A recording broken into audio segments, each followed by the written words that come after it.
ইসলামী bank news top 10। মুস্তাফিজকে বাদ দিয়ে দল গঠনের পরামর্শ আইসিসির, নাকচ ক্রীড়া উপদেষ্টার। বললেন, ভারতের বাংলাদেশ বিদ্বেষী পরিবেশে খেলা অসম্ভব। মুস্তাফিজের অপমান বাংলাদেশের এই অপমান মন্তব্য করেছেন বিএনপি মহাসচিব মির্জা ফখরুল ইসলাম আলমগীর।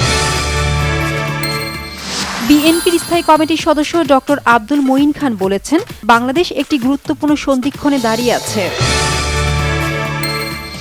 আপিল শুনানিতে আরও ৪০ জনের প্রার্থিতা বৈধ ঘোষণা ইসির। দ্বৈত নাগরিকত্বের কারণে চট্টগ্রামে জামায়াত প্রার্থী AKM ফজলুল হকের আপিল নামঞ্জুর। জামায়াতের নেতৃত্বাধীন ১১ দলীয় জোটের আসন সমঝোতা চূড়ান্ত হবে ২-১ দিনের মধ্যে, জানিয়েছেন দলটির আমির ডাক্তার শফিকুর রহমান। মানবতা বিরোধী অপরাধের মামলায় সালমান এফ রহমান ও আনিসুল হকের বিচার শুরু। ঢাকায় এসেছেন বাংলাদেশে নবনিযুক্ত মার্কিন রাষ্ট্রদূত ব্রেন ক্রিস্টেনসেন। বৃহস্পতিবার পরিচয়পত্র পেশ করবেন রাষ্ট্রপতি মোহাম্মদ শাহাবুদ্দিনের কাছে। কক্সবাজারের মহেশখালীর মাতারবাড়ি বিদ্যুৎ কেন্দ্রের স্ক্র্যাপ ইয়ার্ডে ভয়াবহ অগ্নিকাণ্ড।